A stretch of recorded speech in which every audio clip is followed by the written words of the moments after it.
نماز فجر ادا کرنے کے فوراً بعد میں قبرستان میں آیا تاکہ میں اپنے مرحوم باپ کی قبر پر دعا مانگ سکوں۔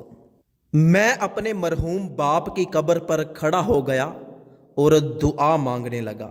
جیسے ہی میں نے دعا شروع کی تو اچانک مجھے چیخو پکار کی آوازیں سنائی دینے لگی۔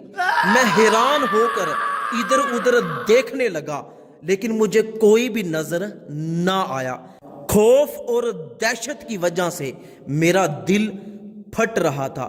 مجھے ایسے لگ رہا تھا کہ جیسے چیخو پکار کی آواز کہیں نزدیک سے ہی آ رہی ہے۔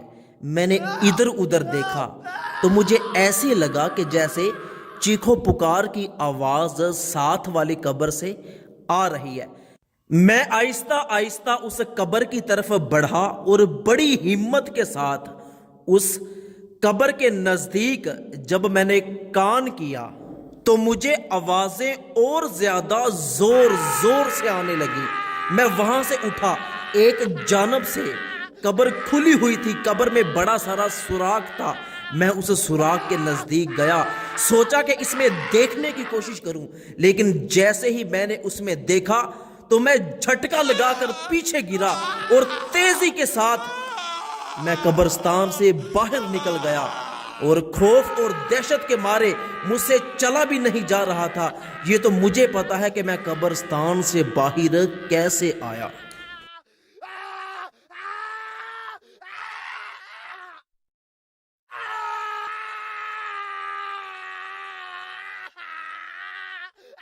میں جلدی کے ساتھ اپنی موٹر سائیکل کے پاس آیا، موٹر سائیکل پر بیٹھا، موٹر سائیکل کو سٹارٹ کیا اور جلدی کے ساتھ اپنے گاؤں میں چلا گیا۔ میں گاؤں جا کر جلدی سے قبر بنانے والے مستری کو، جس نے ہمارے گاؤں کی ساری قبریں بنائی، اس کو میں قبرستان میں لے کر آیا تاکہ اس کو یہ معاملہ دکھا سکوں اور پوچھ سکوں کہ یہ قبر کس کی ہے۔ وہ بار بار مجھ سے ہاتھ پکڑ کے پوچھے کہ آخر اتنی جلدی تم مجھے قبرستان میں کیوں لے کر آئے ہو؟ میں نے اسے کہا کہ بس آپ چلتے رہو۔ وہ بندہ بڑی حیرانگی کے ساتھ میرے ساتھ چل رہا تھا۔ جب ہم دونوں قبر پر پہنچے تو میں نے کہا کہ 1 منٹ پیچھے رکو۔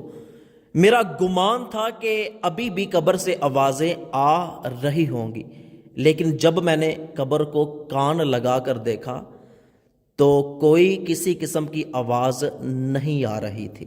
پھر میں نے اس کو بتایا کہ صبح نماز فجر کے بعد میں فوراً قبرستان میں آیا۔ جیسے ہی اپنے باپ کی قبر پر دعا مانگنا شروع کی تو مجھے خوفناک آوازیں آنے لگی۔ میں نے ادھر ادھر دیکھا، کوئی نظر نہیں آیا تو میں اس قبر کی طرف بڑھا تو اس قبر سے مجھے وہ خطرناک اور خوفناک آوازیں آ رہی تھیں۔ کیا آپ جانتے ہیں کہ یہ قبر کس کی ہے؟ اس نے بتایا کہ یہ قبر ہمارے گاؤں کے ایک ٹھیکیدار کی ہے جو بہت ہی ظالم انسان تھا، اور سب سے بڑی بات یہ کہ یہ بندہ سود کا کاروبار کیا کرتا تھا اور لوگوں پہ ظلم کیا کرتا تھا، لوگوں کو سود پر قرض دیا کرتا تھا۔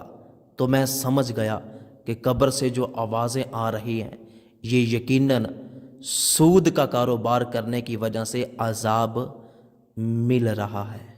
تو میری اللہ پاک سے دعا ہے کہ اللہ پاک مجھے اور آپ کو سود جیسے بڑے گناہ سے بچنے کی توفیق عطا فرمائے۔ اچھی بات دوسروں تک پہنچانا صدقہ جاریہ ہے۔ اس ویڈیو کو جلدی سے اپنے تمام دوستوں کے ساتھ شیئر ضرور کیجیے گا۔